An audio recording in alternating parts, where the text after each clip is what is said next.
Hi ഡീസ്. അപ്പോൾ ദേ ഇന്ന് നമ്മൾ ഉച്ചക്കത്തെ ഫുഡ് കഴിക്കാനായിട്ട് ഇറങ്ങിയിട്ടുള്ളതാണ്. അപ്പോൾ ഞാനും പിള്ളേരും എൻ്റെ വീട്ടിൽ നിന്നാണ് കേട്ടോ പറഞ്ഞത്. അപ്പോൾ ഇനിയിപ്പോൾ നമ്മുടെ വീട്ടിൽ പോയിട്ട് കുക്ക് ചെയ്യാനുള്ള ടൈം നമുക്കില്ലാത്തതിൻ്റെ പേരിൽ ഫുഡ് കഴിച്ചിട്ട് എന്നാൽ വീട്ടിലേക്ക് പോകാമെന്ന് വിചാരിച്ചിട്ട് അങ്ങനെ ഇറങ്ങിയിട്ടുള്ളതാണ്. അപ്പോൾ പിള്ളേരെ കൊണ്ട് ഇപ്പോൾ എപ്പോൾ പുറത്ത് പോയിട്ടുണ്ടെങ്കിലും നമ്മൾ ചോറും മീനൊക്കെ കിട്ടുന്ന കട തപ്പിയാണ്ടോ നമ്മൾ പോകാറുള്ളത്. പിള്ളേർക്കാണെങ്കിൽ ഇപ്പോൾ ബിരിയാണിനോടൊന്നും വലിയ താല്പര്യമില്ല, അവർ വയറ് നിറച്ച് കഴിക്കാറില്ല. ചോറും മീനൊക്കെ ആണെങ്കിൽ അത്യാവശ്യം വയറ് നിറച്ച് കഴിച്ചോളും. അതിൻ്റെ പേരിലാണ് നമ്മളിങ്ങനെ വന്നിട്ടുള്ളത്. അപ്പോൾ നമ്മൾ ഇടയ്ക്ക് വരാറുള്ള ഒരു കട കൂടിയാണ് കേട്ടോ ഇത്. നമ്മൾ 2 ഊണ് പറഞ്ഞിട്ടുണ്ടായിരുന്നു.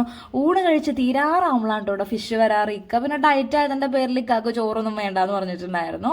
മീൻ മാത്രം മതി എന്നാണ് കേട്ടോ പറഞ്ഞിട്ടുള്ളത്. അപ്പം നമ്മൾ 2 ഊണാണ് പറഞ്ഞിട്ടുണ്ടായിരുന്നത്. ആർക്കും വലിയ വിശപ്പൊന്നും അങ്ങോട്ട് ആയിട്ടുണ്ടായിരുന്നില്ല.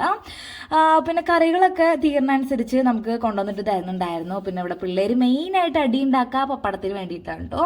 അങ്ങനെ വയറ് നിറച്ച് ഫുഡൊക്കെ കഴിച്ച് നമ്മളിതേ ബില്ലൊക്കെ കൊടുത്തിട്ട് ഇറങ്ങാണ്. നല്ല മഴയുള്ള ദിവസമായിരുന്നു. നമ്മൾ ഫുഡ് കഴിക്കണതിൻ്റെ ഇടയിൽ തന്നെ നല്ലൊരു മഴ അവിടെ പെയ്തിട്ടുണ്ടായിരുന്നു കേട്ടോ. അപ്പോൾ നമ്മുടെ ഇന്നത്തെ വീഡിയോ ഇത്രയേ ഉള്ളൂ.